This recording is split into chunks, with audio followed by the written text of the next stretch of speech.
बांग्लादेश की राजनीति में एक बार फिर मोहम्मद यूनुस को लेकर चर्चाएं तेज हो गई है। अंतरिम सरकार के प्रमुख के तौर पर भूमिका निभाने के बाद अब अटकलें लगाई जा रही है कि क्या उन्हें देश का अगला राष्ट्रपति बनाया जा सकता है। आधिकारिक तौर पर कुछ भी घोषित नहीं हुआ है, लेकिन राजनीतिक हलकों की हलचल, मीडिया की बहस और कूटनीतिक संकेत इस संभावना को लगातार हवा दे रहे हैं। 2026 के चुनावों के बाद नई सरकार बनने लगी तो एक नया सवाल खड़ा हो गया। यूनुस की अगली मंजिल क्या होगी?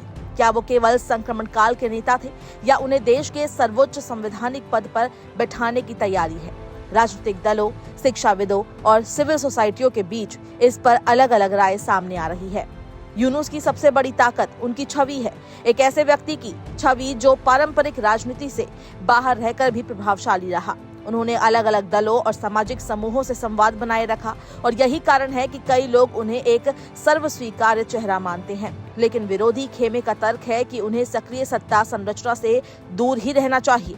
दिलचस्प बात यह है कि उनके करीबी सूत्रों का कहना है कि यूनुस खुद सत्ता की राजनीति में लौटने के इच्छुक नहीं है। उनका फोकस अब भी अपने 3-0 विजन पर है। शून्य गरीबी, शून्य बेरोजगारी और शून्य कार्बन उत्सर्जन। वो इसे वैश्विक स्तर पर आगे बढ़ाने और युवाओं के साथ काम करने को अपनी प्राथमिकता बता चुके हैं।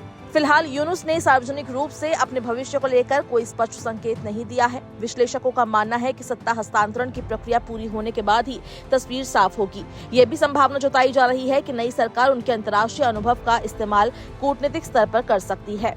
इस पूरी बहस के बीच भारत की नजर भी बांग्लादेश के घटनाक्रम पर टिकी हुई है।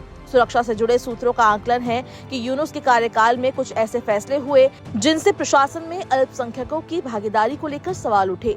पदोन्नति सूची से हिंदू अधिकारियों के बाहर रहने की खबरों ने इन आशंकाओं को और बढ़ाया। सिर्फ आंतरिक प्रशासन ही नहीं, क्षेत्रीय कूटनीति भी चर्चा का विषय बनी। यूनुस के दौर में ढाका और इस्लामाबाद के रिश्ते सुधरे, जिसमें 2025 में 4 बड़े सैन्य दौरे और वीजा नियमों में ढील शामिल है। भारतीय एजेंसियां इस क्षेत्र में हथियारों की तस्करी और कट्टरपंथ बढ़ने के खतरे के रूप में देख रही है। वहीं बांग्लादेश की कई लोकतांत्रिक पार्टियां और जमात प्रमुख का मानना है कि यूनुस का कार्यकाल केवल सत्ता परिवर्तन के लिए था, लेकिन उनके कई फैसले लोकतांत्रिक नहीं थे। भारत सरकार अब नई बनने वाली बीएनपी सरकार के साथ मिलकर काम करने को लेकर तैयार है। नई दिल्ली को उम्मीद है कि नई सरकार अल्पसंख्यकों की चिंताओं को दूर करेगी और रणनीतिक फैसलों पर पुनर्विचार करेगी। अब इन सब के बीच बड़ा सवाल यही है कि क्या यूनुस राष्ट्रपति पद की दौड़ में है या ये केवल राजनीतिक अटकलें हैं। फिलहाल जवाब भविष्य में है, लेकिन इतना तय है कि बांग्लादेश की राजनीति में अगला बड़ा फैसला दूर नहीं।